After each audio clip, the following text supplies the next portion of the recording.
Nandana Jaya Yashodanandana Jaya Bharjana Ranjana Jaya Yamuna Tiravanachari Jaya Kunja Bihari Jaya Yamuna Tiravanachari Jaya Kunja Bihari Jaya Radha Madhava Jaya Kunja Bihari Jaya Radha Madhava Jaya Kunja Bihari Jaya Gopi Jana Vallabha Jaya Girivaradhari Jaya Girivaradhari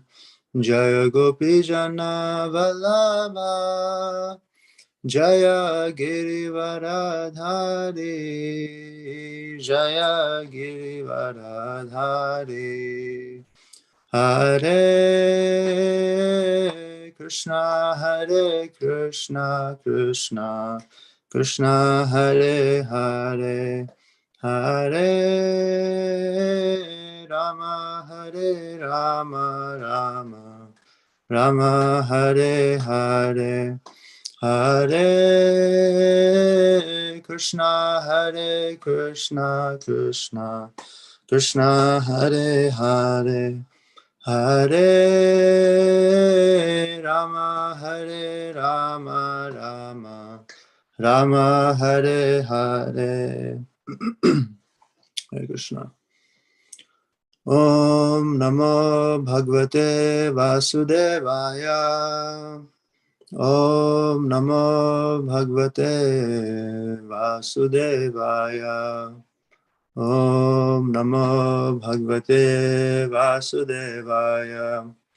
Om Agnana Timirandhasya Nananjana Shalakaya Chakshurunmilitam Yena Tasmai Shri Guruve Namah. Narayanam Namaskritya Naram Chaiva Narottamam Daivim Saraswatim Vyasam Tato Jayamudirayet Nashta Praeshu Bhadreshu Nityam Bhagavata Sevaya Bhagavati Uttam Shloke Bhaktir Bhavatir Naishtiki. Hare Krishna Krishna Krishna Hare Hare Hare Rama Rama Rama Hare Hare. So Hare Krishna, dear devotees, welcome to today's program. So as my father mentioned, today's topic will be on Kaliyuga and how Kaliyuga is different to the other yugas. So I'll break the discourse down into three sections. So number one, what Kaliyuga is, and then also descriptions of Kaliyuga based on our scriptural injunctions. And if we can actually see, instances of what's mentioned in the scriptures today, I'll be spending the majority of my discourse on that. And then the third concluding point is, what do the scriptures say is a solution to getting out of Kaliyuga? I'll be referencing a lot from Srimad Bhagavatam, particularly the 12th canto. So it's quite a interesting topic for me what I was researching. I hope all of you also find this interesting as well. So first of all, what is Kaliyuga? I'm sure a lot of you are aware that Kaliyuga is the fourth in the four yugas. There's 4 yuga cycles. There are 4 yugas in each cycle. And Kaliyuga is known as the age of quarrel. So it lasts for 432,000 years. But before Kaliyuga, there are 3 other ages: Satyuga, Treta-yuga, Dwapara-yuga, and then Kaliyuga. So Satyuga is known as the golden age. It's a golden age of religiosity and prosperity, and it lasts for 1,800,000 years. And Treta-yuga is the second yuga. But here we start to see that there's a slow, slight diminishing of religiosity. Only 3 3/4 of the population remain God conscious. And this Treta Yuga lasts for 1200,000 years. Then there's Dwapara Yuga, which is in the beginning half of Dwapara Yuga, half of the population become God conscious, and gradually it dwindles until it intersects with Kaliyuga. And so Dwapara Yuga lasts for 800,000 years. And then Kaliyuga, which is the Yuga we're in now, which lasts for 432,000 years. So in Kaliyuga, 1/4 of the population follows any sorts of religious principles. And these gradually degrade as we get more and more into the 432,000 years, all up till the end of Kaliyuga, where practically everyone is sinful. There's a concept in our Vedas that time is actually cyclical and not linear. So once Kaliyuga is finished, that doesn't mean that everything is finished. Then, as it's a cyclical process, then Lord Krishna appears as Kalki. We'll be discussing more about that later. And after that, then we go back to Satyuga, and then the process repeats itself again. Once the whole Yuga process is finished, that's one Kalpa, which is a day of Lord Brahma.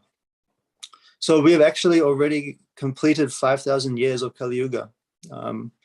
And so we have 427,000 left. So the mark of when Kali Yuga started was the departure of Lord Krishna from the earthly planets and the end of King Parikshit's regime. So at the end of Kali Yuga, at the conjecture of Kali Yuga and Satyuga, Lord Krishna will appear as Kalki, the 10th incarnation, to rid the world of all the demoniac atheists. And then we'll carry forward to Satyuga. So this is a very small but concise explanation of what exactly Kali Yuga is.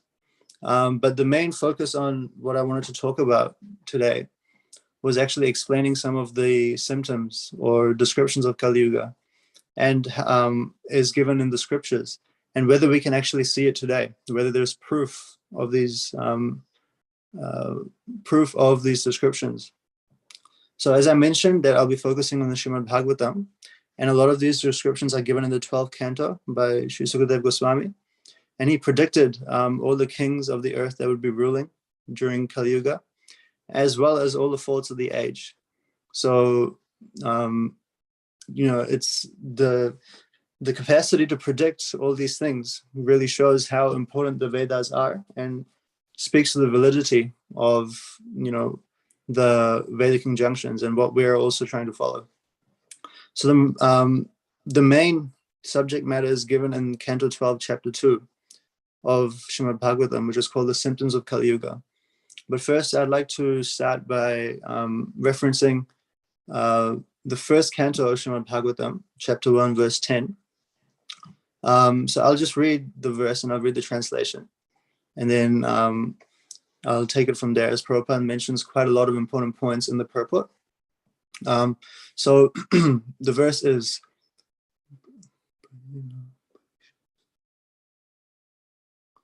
Prayena payushaha sabya kalab asmani yuge janaha mandaha sumanda matayo manda bhagya hupadritaha. Translation by Srila Prabhupada. Srila Prabhupada ki jai. O learned one. That's disciples of Srila Prabhupada. Excuse me, sorry. In the purports, some of them are referenced by Prabhupada. They give reference, most of it is by the disciples of Prabhupada. Right, yeah. So this verse is actually from the first canto of Srimad Bhagavatam, but the ones later that I'll be referencing from the 12th canto are given by the disciples of Srila Prabhupada. They've translated, and Prabhupada has actually also mentioned a lot of these verses himself as well from the 12th canto. But the English translations are all compiled by Srila Prabhupada's disciples. So this one is given by Srila Prabhupada. So the translation of this verse is, O learned one, in this iron age of Kali, men almost always have short lives. They are quarrelsome, lazy, misguided, unlucky, and above all, always disturbed. So I'll take this a bit slowly, as there is quite a lot of points to digest. But firstly, one important point is that the first thing mentioned in the translation is that men have short lives, men and women, society in general. Now, in Satyuga, the golden age, the life expectancy was 100,000 years. And as we talked, it lasts for 1,800,000 years. So the life expectancy was 100,000 years. Treta Yuga, life expectancy was divided by 10. So 10,000 years one person could live for. Then Dwapara Yuga, again divided by 10, so 1,000 years. And now in Kaliyuga, the life expectancy is 100 years. And we actually see now, as we've come 5,000 years into Kaliyuga, that even that is very, very hard to reach. So Srila Prabhupada mentions that as time goes on in Kaliyuga, this life expectancy will dwindle to the point that even getting to the age of 20 or 30 will be considered very, very rare. So this Prabhupada mentions in the purport that it's quite a long purport, so I'll just paraphrase some points. That Prabhupada mentions that this short duration of life is because of irregular habits, not necessarily due to insufficient food or insufficient living conditions, etc. So overeating, sense gratification, being overly dependent on other people, having an artificial standard of living, all these contribute to a short duration of life. Also, Prabhupada mentions in the purport that people in Kali Yuga, another description, is that they're lazy in the matter of self-realization. Now, we can actually see, even nowadays, that due to our education system, a lot of people, a lot of students, a lot of young people, youth, even old people, they become a victim of being misguided by other teachers, by having people with an agenda. You see, the education system is very much skewed towards a certain agenda. And Prabhupada also mentions elsewhere that a symptom of Kali Yuga is the decrease of religion. So we see that the churches and temples are being closed. Srila Prabhupada, when he went to the West, saw that a lot of the churches were being vacated. No one was using them. People had no faith in any religion. And Prabhupada actually purchased some of these churches and some of these institutions and converted them into temples because, as I said, they were closed and neglected. So as a whole, we will see in Kali Yuga that religion and dharma is decreasing. Prabhupada is also mentioned in the purport that people manufacture their own religions. And these so-called religions are not based on scripture. And naturally, people that are engage in sense gratification, they're attracted to these manufactured religions. Now, we can see already that there are so many examples of fake gurus and fake teachers who have no basis in scripture, but who exploit the masses for whatever reason. And a lot of people blindly believe them. We see people proclaiming that they're God themselves, just bogus teachings without any root in any Vedic literature. Then there are also, Prabhupada says that there's no interest in spiritual values, and that the entire society is surcharged with faithlessness. So as I mentioned before, again, this is an important theme, that even in institutions, educational institutions, we are taught to be very critical of religion and the way that we explain the world, the way that we navigate the world. We are taught that we should cast religion aside. So in university, I have had personal experience of this, that even in psychology, they were teaching us a lot about the theory of evolution. And they actually said that, we do not accept any, Christian or any religious model of, how Earth was created or how, human beings are evolved, or et cetera, et cetera. So there's a complete critical mentality towards religion, and this will only increase as Kali Yuga increases. Then also Prabhupada mentions in the purport that sense gratification is the basis of civilization. And so that entire societies and entire communities are built on this idea of sense gratification, gratifying your own senses. And there are a lot of examples of this about entire communities being built. We see that there are huge metropolitan cities around the world where people go just for tourism, where people go to spend all their money. People go to get money. They try and live a dream, going to certain cities around the world. Even Las Vegas in USA is known for gambling. People go there just to gamble. And so this entire, as mentioned here, that that civilization is built upon this idea of sense gratification, and we can see that already it's present, and it's only going to get worse as Kaliyuga also progresses. Then in this purport, this is only in the first canto, by the way. This isn't even in the 12th canto, of which Sukadeva Goswami was talking about. So Prabhupada mentions here that there are constant wars, hot and cold wars and proxy wars between these societies, between the leaders of these societies, and due to the corruption. And we have seen in recent modern history, even in older history, from a few hundred years back, that society has been riddled with wars. The First World War, the Second World War, etc. And there are so many threats of war in every coming day. And this one that I found quite interesting as well. The Prabhupada says that we are victims of various political parties and political creeds. And so, we actually do see that politics plays a huge part in the way that the world is shaped. We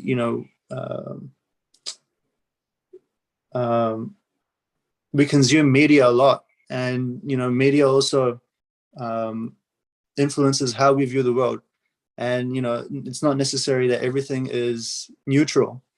And so politics and political parties, they do represent a lot of what we see in the world.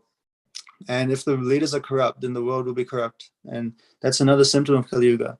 So actually, this point about how politics and political parties and the leadership being corrupt is a symptom of Kaliyuga is actually given in Srimad Bhagavatam. And I'd like to refer to two verses, which is Srimad Bhagavatam, Canto 12, Chapter 2, verse 7 and 8, which explains this point of Srila Prabhupada making, the point that Srila Prabhupada made in further detail. So as I've got quite a lot to get through, I won't read the Sanskrit, I'll just read the translation. So for the Srimad Bhagavatam, verse 7 of Canto 12, Chapter 2, it says here that, and this is Sukadeva Goswami saying this, as the earth thus becomes crowded with the corrupt population, whoever among any of the social classes shows himself to be the strongest will gain the political power. I'll just repeat that. As the earth becomes crowded with the corrupt population, whoever among any of the social classes shows himself to be the strongest will gain political power. So there's a few things here, actually, that we know that, the verse that Lord Krishna says in chapter 4, verse 13, Chaturvayam Marashishtam, Gunakarvam Vibhagasa, that society is divided into social classes according to one's actions and according to one's work, and according to the three modes of material nature.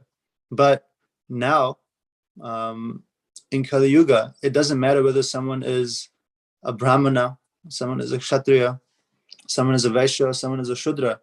If one is powerful enough to be getting votes in whatever way, they can occupy the presidential or royal post. But formerly, the system was that only a Kshatriya could occupy the royal throne. Not a Brahmana, not a Vaishya or a Shudra, only a Kshatriya. But in the Kali Yuga now, there is no such thing as being a Kshatriya or a Brahmana. It's now we have a concept called democracy, and anyone can get a vote by any hook or any crook. They're able to get a vote, and anyone can get into power because of this idea of democracy. There's no categorization as such due to one's actions. So Prabhupada says that they may be a rascal number one, but they can be given the presidential post or exalted position, which is a complete difference, complete disparity between what's given in Bhagavad Gita, what Lord Krishna says, and what the Vedic civilization was before Kaliyuga, and what we see today. Also now, the verse after that also leads on to this. So I'll just read the translation again. Losing their wives and properties to such avaricious and merciless rulers, who will behave no better than ordinary thieves, the citizens will flee to the mountains and forests. So here, Prabhupada also says that, we see that the government, who may be corrupt as well, they impose heavy taxes on the population, but we don't actually know how the taxes are being used. And it could be very true that the money can be divided amongst the people at the top, amongst the government, while the citizens' conditions remain exactly the same. The same problems of inequality, poverty, etc. have been going on for a long time. And what's to say that the government or those in power are not exploiting, our votes or our votes in confidence to them for their own political power? And it's extremely likely that's possible. And that's actually what's mentioned in the Srimad Bhagavatam, as I said, that is the quality of Kaliyuga. Every government, Prabhupada says actually that every government does that. Every government exploits the population by doing this. So I'll just go through a few more quotes from Kaliyuga, about Kaliyuga, from the same chapter. This is from verse 2 of chapter 2. The translation is that in Kaliyuga, wealth alone will be considered the sign of a man's good birth. And wealth will be considered a sign of proper behavior and fine qualities. Law and justice will only be applied on the basis of one's power. So, formerly someone's position was according to the spiritual understanding, more so in Satyuga, and as we see Treta Yuga, Dwapara Yuga as well. Your position of power, your position of status was according to how much your understanding of the Vedas were. That's why we see, a lot of respect given to Brahmanas, according to their actions. And they were honored because they knew about Brahman, they knew about the Supreme Spirit. So everyone would go to the Brahmanas to gain spiritual knowledge. But in Kali Yuga now, there are actually no, Brahmanas in that sense, because people are taking the title of being a Brahmana just by birth. And I also gave another discourse about how, one's actions determine, the caste, not actually their birth. The birth is important because of your past karmas, but actually how you act determines, whether you're a Brahmana, whether you're a Kshatriya, whether you're a Vaishya, or whether you're a Shudra. But a quality of Kaliyuga, a description of Kaliyuga, a symptom is that this will completely break down. This Varnashram system will completely break down. So now, so back then, if someone was born in a Brahmana family, if someone was born in a Kshatriya family, that would be, they had to behave like a Brahmana or Kshatriya, and they were taught to do it as such. And so respectability was awarded according to the culture and according to your education back then. But now it says here that wealth will be considered the only factor of a person's good birth, behavior, and fine qualities. And the second part of law and justice being applied only on the basis of one's power. We see the corruption everywhere, that if you get money, if you have some leverage in any situation, then you're respected, and you can get away with anything. So there's actually no question of your culture. There's no question of your knowledge. There's no question of your integrity. You can be a third-class person, a fourth-class person, a 10th-class person. But if you have that power, then you are very much respected and you can get away with a lot of things. And Prabhupada actually says this as well, that if you have money in Kali Yuga, somehow or another, everything is available for you. Regarding justice as well, if you have some influence, and we see this a lot with, with the justice system today as well, then things can be decided in your favor if you have influence. There are not necessarily, every verdict given is correct, because there are also corrupt judges. The whole system can be corrupt as well. we may be the most irreligious people, but Prabhupada says that if you can bribe a priest, then they will certify that you're religious in Kaliyuga. So your character will be decided by money, but not by your actual qualification. So I'm sure a lot of you will have some understanding of examples of how this is already being seen in society today. But this was predicted thousands of years ago by Sukadeva Goswami. So it's just amazing that all of this is actually there in front of our eyes, and it's only going to get worse as time goes on. Now, this is from the 3rd verse of the Canto 12, Chapter 2. This entire chapter is dedicated to just a description of Kaliyuga.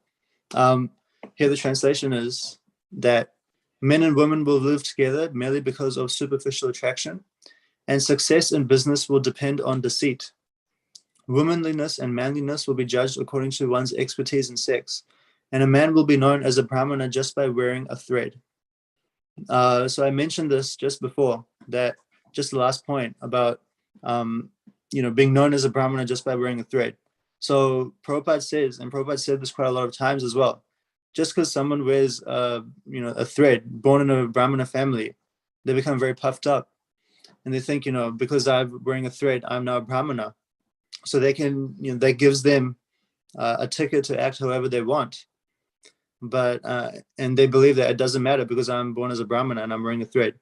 So there's no concept of responsibility as a brahmana, and to educate the masses, to educate yourself first of all in spiritual realization. But just because they have a sacred thread, they think that they're automatically a brahmana.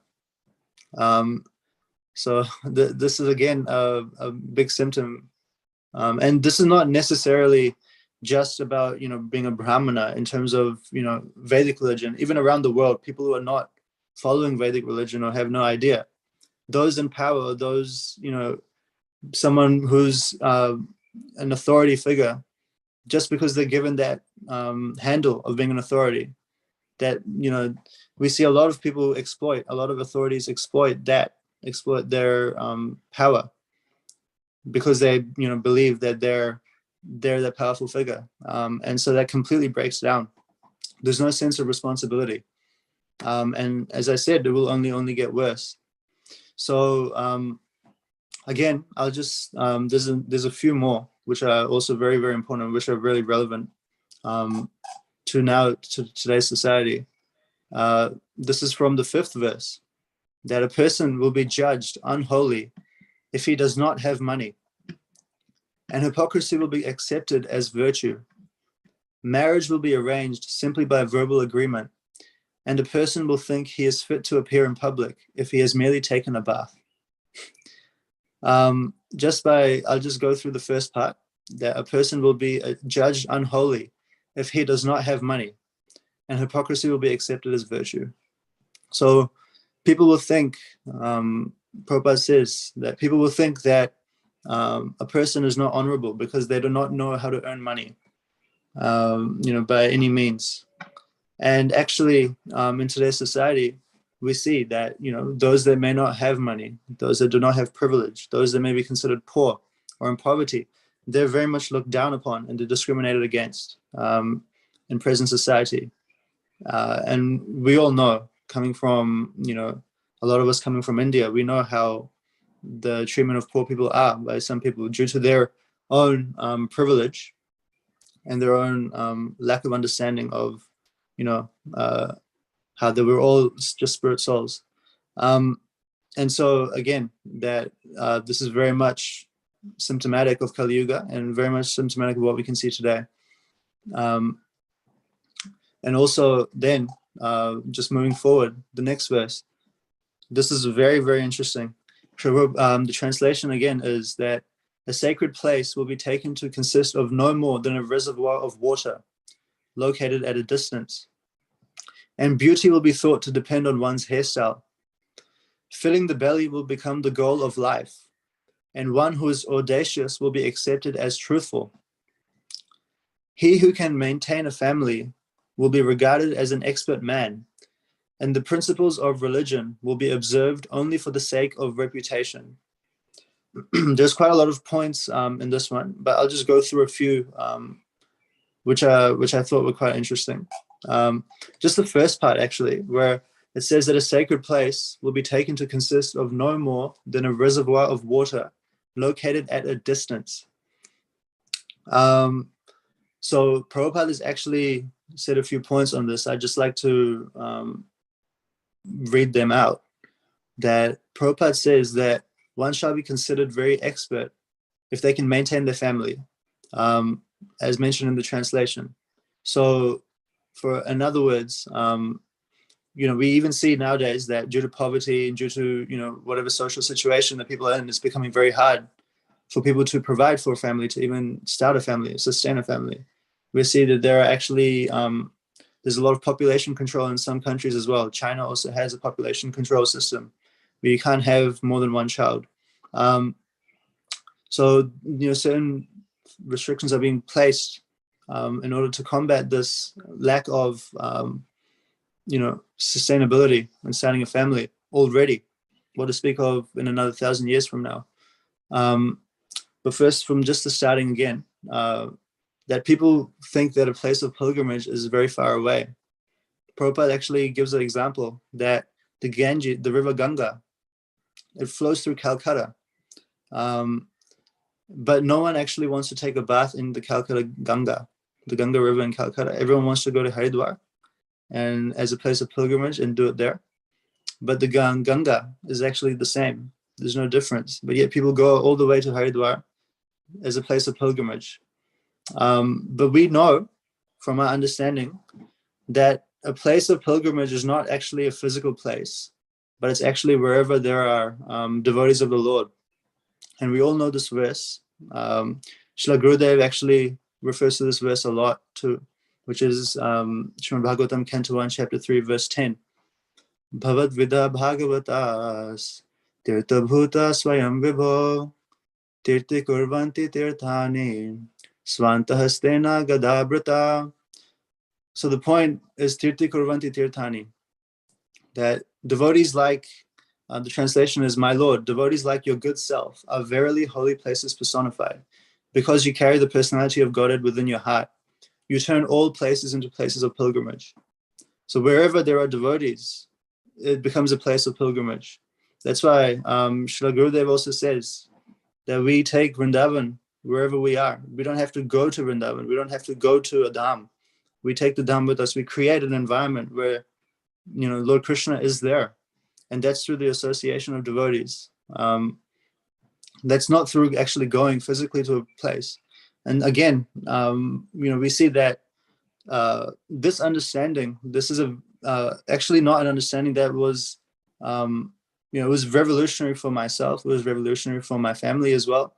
It may be revolutionary for a lot of you too, about, that it's not an actual place of pilgrimage, but we see that that is a symptom of Kaliyuga, that lack of understanding. And, it's quite amazing to think that as Kaliyuga progresses, even that may not be, people may not even go to places of pilgrimage. They may not even consider it important. So as I said, I spent quite a lot of time on the second part about giving a description of Kaliyuga and about how we can actually see examples of it today. But the third part of this discourse was that what do the scriptures actually say to get out of Kaliyuga? And what is the solution? So there's a direct verse in Srimad Bhagavatam which actually answers this question like head on. And it's a very important verse, and it's quoted by Srila Prabhupada numerous times. This is again from Canto 12, but chapter 3, verse 51. I'm sure a few of you also know this verse as well. So I'll just repeat it and I'll read the translation. As I said, Srimad Bhagavatam, Canto 12, chapter 3, verse 51. Kalir dhosha nidhe rajan asti he kyo mahan gunaha kirtanad eva krishnasya mukta sangaha param rajet. Translation by Srila Prabhupada's disciples. My dear king, Although Kaliyuga is an ocean of faults, there is still one good quality about this age. Simply by chanting the Hare Krishna Mahamantra, one can become free from material bondage and be promoted to transcendental kingdom, and be promoted to the transcendental kingdom. I'll just repeat the translation again.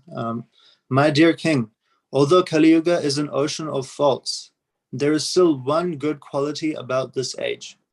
Simply by chanting the Hare Krishna Mahamantra, one can become free from material bondage and be promoted to the transcendental kingdom. Now, before I go any further, the next verse elaborates on this. So the translation again.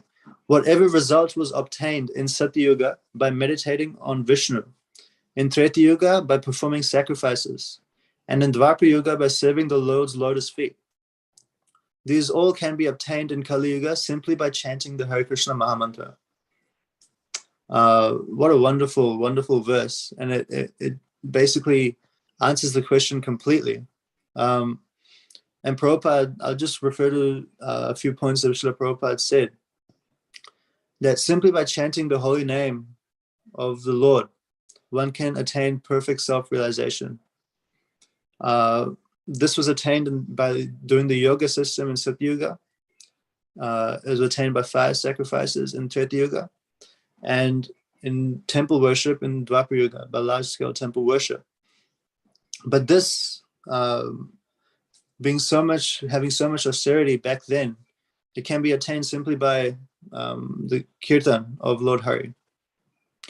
And this is the method that's recommended in the Shastras. So we all know that Lord Krishna incarnated as Chaitanya Mahaprabhu in this age. And actually Chaitanya Mahaprabhu, if we follow the instructions of Chaitanya Mahaprabhu and the mood of Chaitanya Mahaprabhu, that is this Hare Nama Kevalam. That is the Sankirtan Mahayagna, the process to follow. And that's how we get out of Kali Yuga. Just an interesting note that Chaitanya Mahaprabhu was actually predicted in the Srimad Bhagavatam itself by Sukadev Goswami. And I'd just like to mention that it's Srimad Bhagavatam, Canto 11, Chapter 5, Verse 32. In the age of Kali, intelligent persons perform congregational chanting to worship the incarnation of Godhead, who constantly sings the names of Krishna. Although his complexion is not blackish, he is Krishna himself. He is accompanied by his associates, servants, weapons, and confidential companions. Although his complexion is not blackish, Lord Chaitanya Mahaprabhu was a complexion of gold. He was not a complexion of black. And so, again, it's amazing. So Chaitanya Mahaprabhu himself has said to Sarvabhauma Patihaya, and we all know this verse from Chaitanya Charitamrita, Hare Nama, Hare Nama, Hare Nama Eva Kevalam, Kalo Nastyeva, Nastyeva, Nastyeva, Gatir Anyatha. In this age of quarrel and hypocrisy, the only means of deliverance is the chanting of the holy names of the Lord. There is no other way, there is no other way, there is no other way. This Sankirtan Mahayagna is the solution given in the scriptures. And we are so blessed to be in a position where in Kali Yuga, in the age of quarrel, where everything is degrading all around us, as we've seen, we are in a situation where just by following the process of Chaitanya Mahaprabhu, by hearing and chanting the names of the Lord, we can become purified. A process which people had to perform severe austerities in other yugas to attain.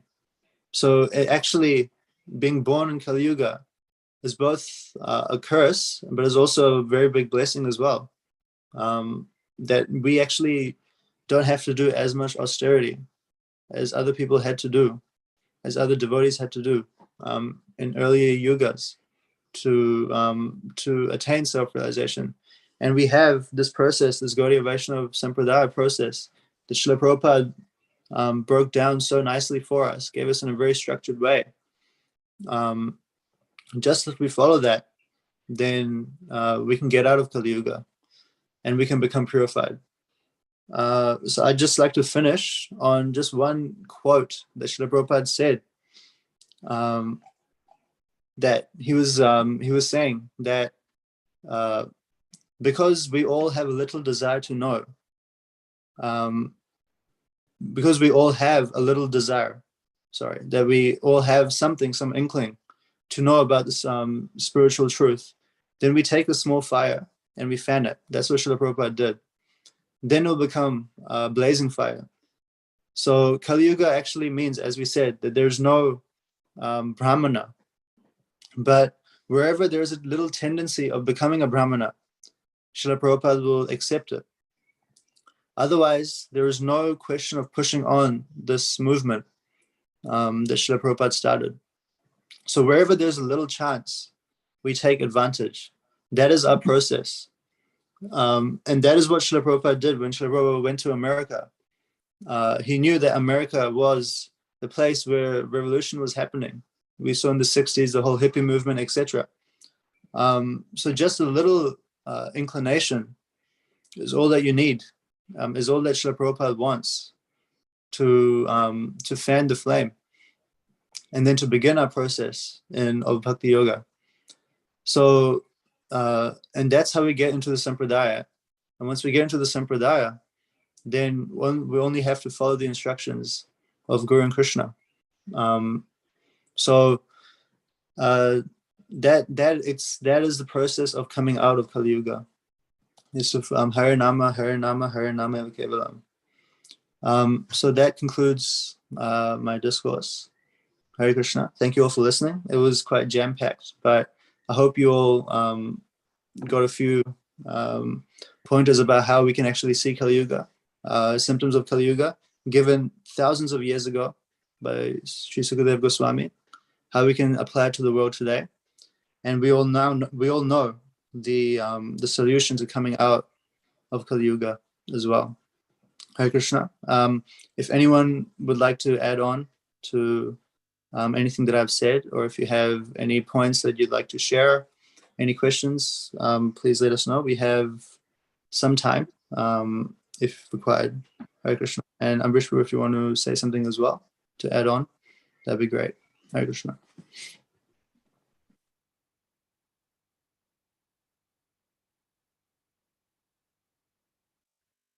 Hare Krishna. Krishna Samarpana Krishna. I thought it was very nicely presented, the topics that the points that you raised. And even though very frustrated points that would make people frustrated, that may not come out very clearly, it came out well.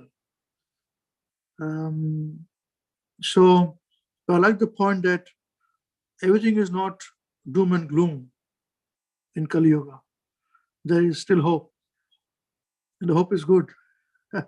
Hope is what makes the world go round. Otherwise, we can't, Yes, Hare Nam, Hare Nam, Hare Nam, Kevalam. Kalo nastiva, nastiva, nastiva. Gatiranyatha. No other way, no other way, no other way. Very nice. Thank you very much. I thought it was a very nicely presented class, which gave information in a systematic way.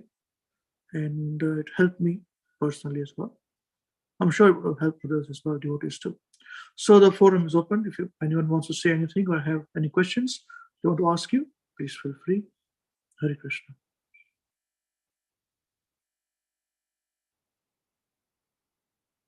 Krishna. Yes, I was also thinking that, with the advent of Kalki, the avatar of Kalki, right at the end of Kali Yuga, that there'll still be, even though it's completely gone, our Vedic principles will be completely almost finished. There'll still be something there where Kalki will be born.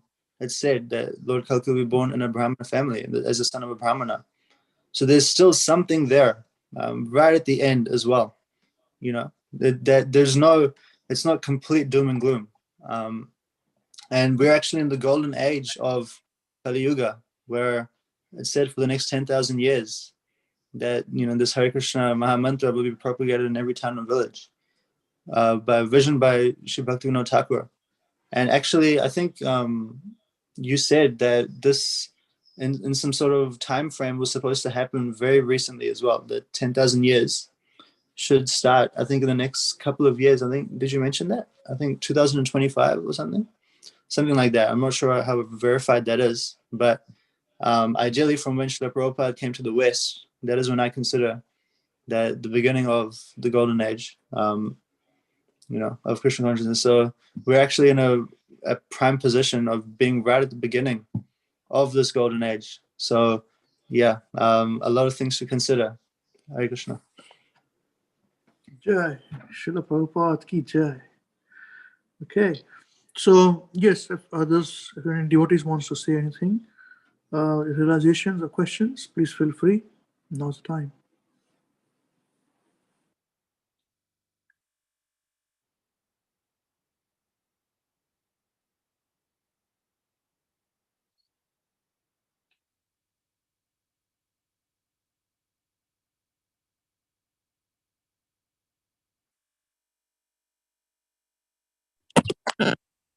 Hare Krishna.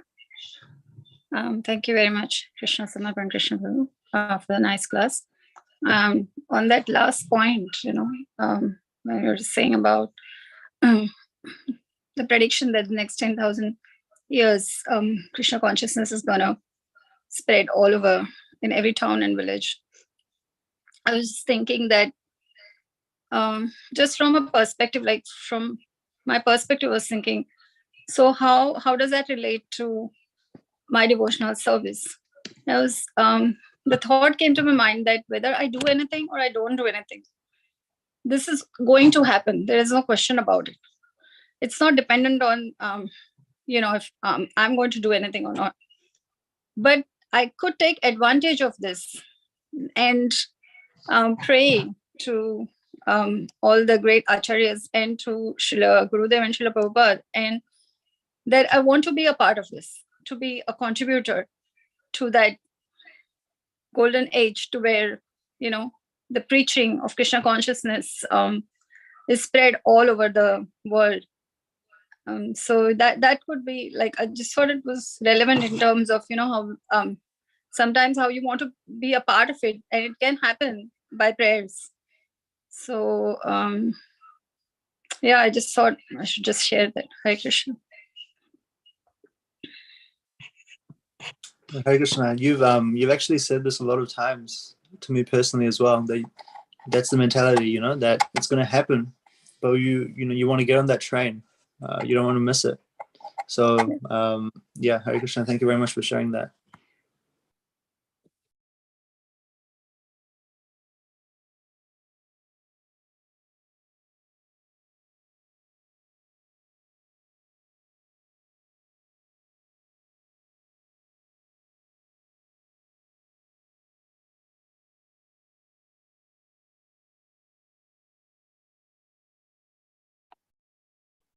Hare Krishna Prabhuji. Thank you very much for your class.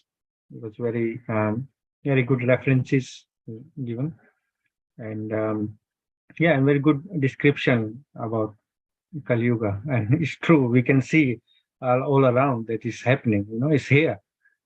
So, and then it's going to go worst. But what about the 10,000 years of golden age, Prabhuji? That's in a Kaliyuga.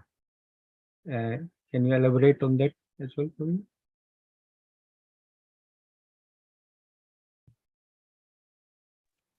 Hare Krishna, Sanjay, thank you very much for your question.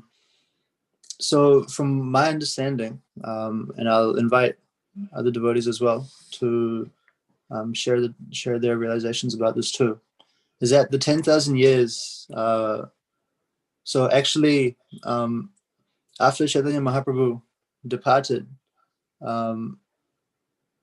Sri Rupa Goswami, the 6 Goswamis, not when after Chaitanya Mahaprabhu departed. Chaitanya Mahaprabhu sent the 6 Goswamis to Vrindavan to uncover, all the pastimes of Lord Krishna, and they did so. They went there and they identified, this is Shamkund, this is Radhakund, etc. After that, in Mayapur, where Chaitanya Mahaprabhu was, that actually, even that itself, that whole pastime of Lord Krishna was covered completely.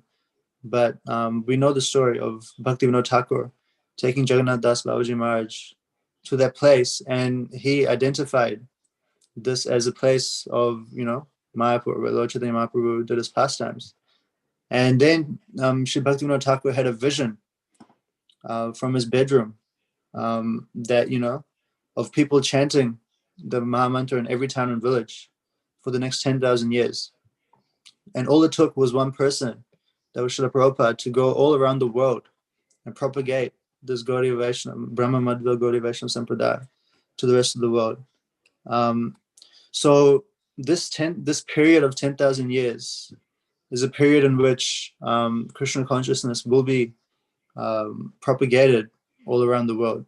That's not to say that the three modes of material nature, that one's own traits, one's own personality, the effects of Kaliyuga will not be present.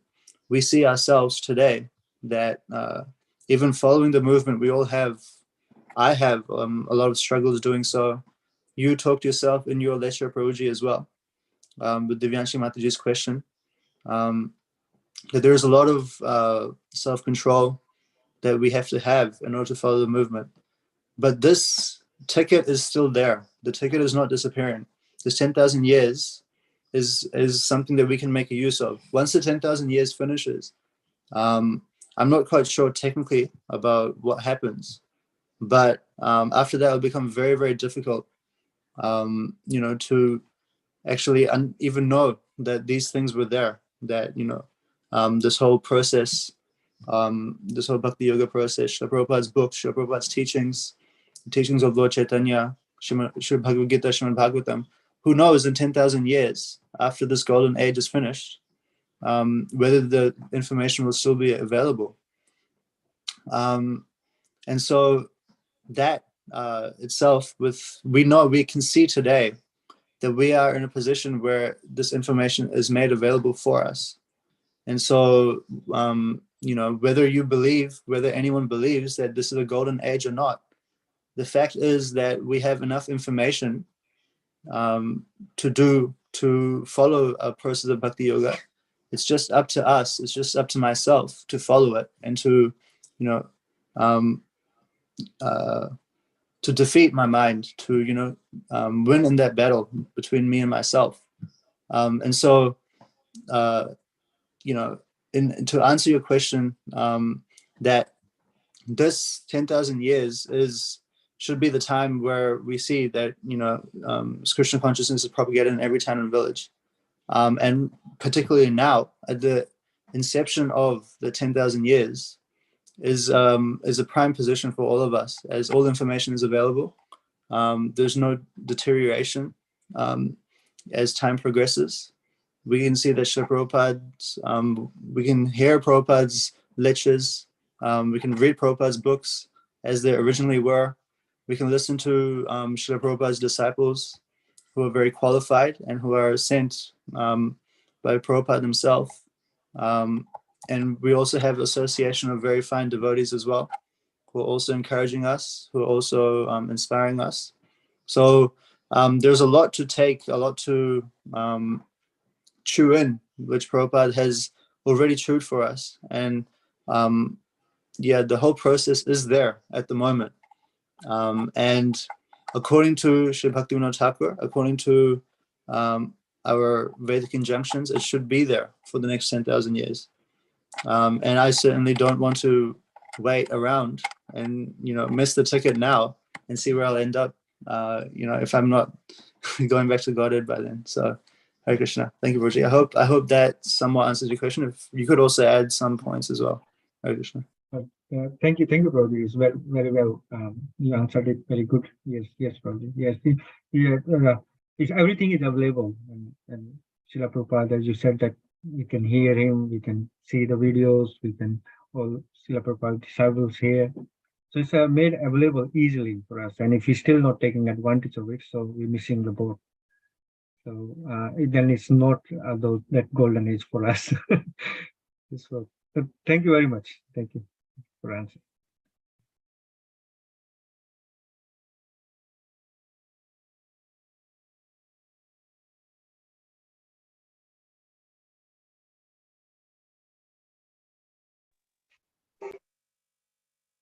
Okay, we've got a couple of minutes. Anyone wants to say anything?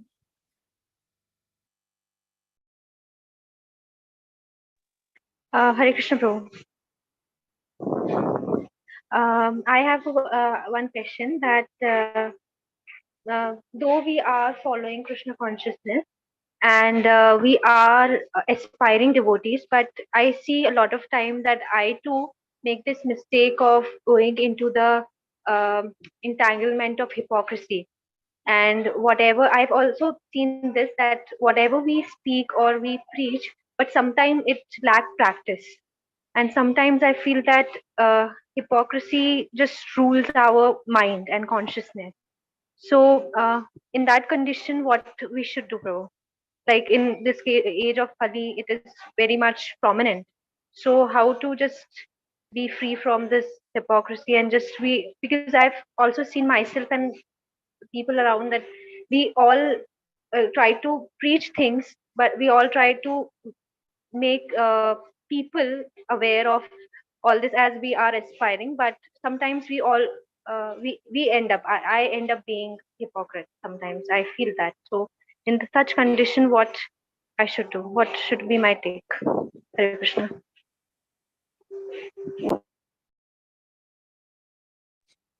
Hare Krishna, Shoshi Mataji. Thank you for your question. I'm certainly guilty of this as well. I can't say that I'm, perfect. I also do feel like a hypocrite sometimes with trying to teach people, or trying to teach, not necessarily teach, but tell my friends about this, but I'm not actually following it perfectly either. But I think one important thing to understand, and it's something that we're also doing in these programs, is that we don't want to taint any of the knowledge that we have received. And in the same way, when we give that knowledge, or when we try and share that knowledge, we don't want to add our own concoctions to it. So it's correct, and it's very nice to feel that way, that we are not following things perfectly. We may feel like an imposter when we're giving information to other people, because we're ourselves struggling with the same thing. But as long as we're doing the process in whatever capacity, Sanjay Prabhu mentioned in his class as well, that you fall down, you fall down, you fall down, but you get back up again, and that's the sign of a devotee.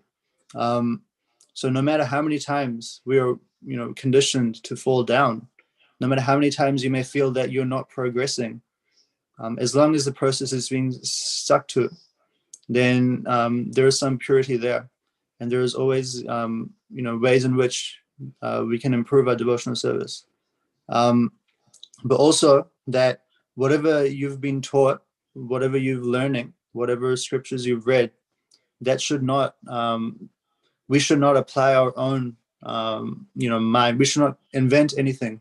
Everything that's already there is there. It's a question of understanding it, and obviously rationalizing it, using our intelligence to do so. Don't blindly follow anything, but don't invent anything that's not already authorized. And in time, from what I understand, as I'm also struggling, that in time, as we start to consistently read Srila Prabhupada's books, as we start to chant, we start to become more purified in our devotional service, we will start to see the changes in ourselves as people. And you've also highlighted in your realizations how you've also seen a major change in how you were. And then slowly we'll start to see some progress in ourselves. So when we talk to other people, it'll be devoid of any, concoction, any pride, any form of showing yourself to be better than other people. Because ultimately, everyone's a spirit soul on the same boat. And it's just a question of everyone getting on that boat, and you're just the helping hand in that. And, if we can get people to follow Guru and Krishna in a bona fide process, that's why these programs exist, to offer a structured way of giving unadulterated information directly from Srila Prabhupada to Srila Gurudev, through the scriptures, through realization. Then that's a way that we can sort of reduce some of the hypocrisy that we may feel, that I also feel. And I'm on the same boat as you as well. And it's a very valid point. So I hope I've somewhat clarified things for you. If anyone else would like to also say something, I think Amrish Prabhu, if you'd like to, or Pranabhargi Mataji, if you'd like to expand on the point a bit as well, that'd be great. Hare Krishna.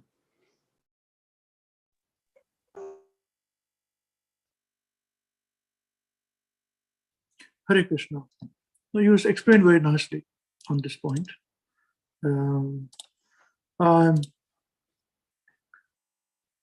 You see, if we wait for ourselves to be purified, if we have got knowledge, as you correctly said, I'll just emphasize that point.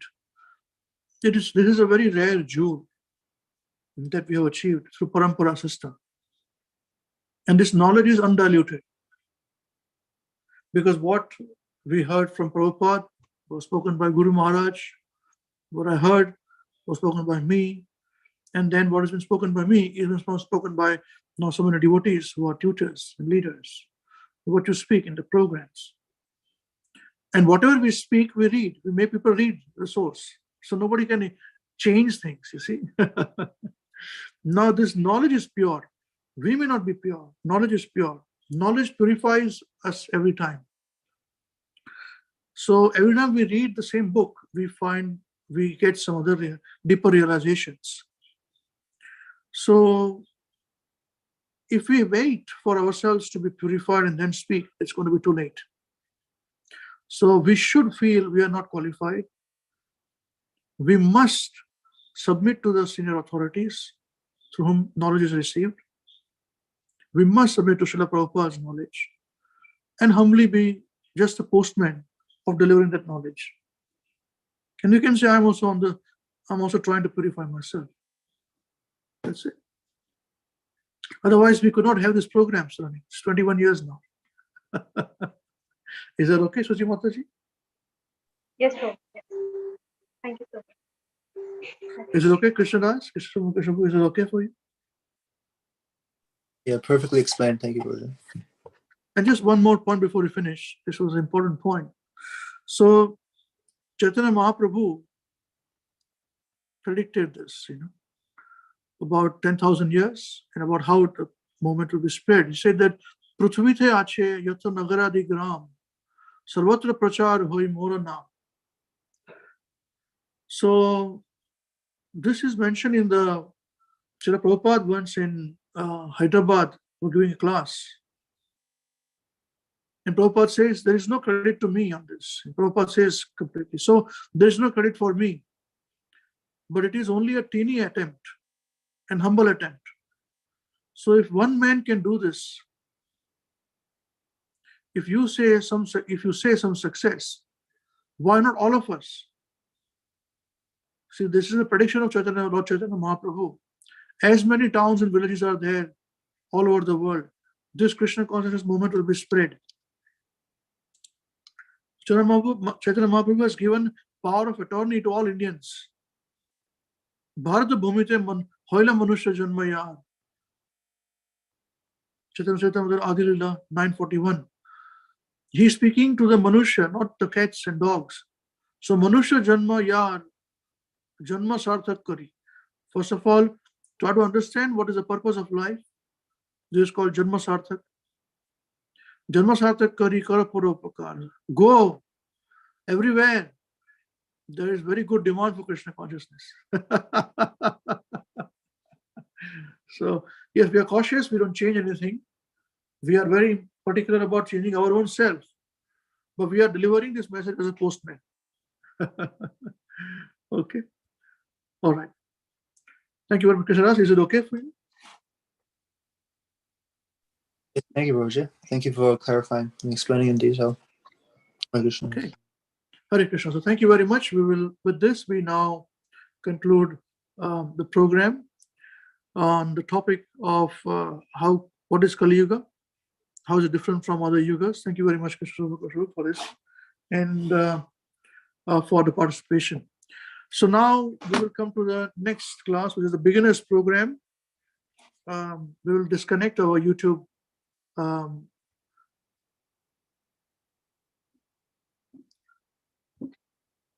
we will disconnect from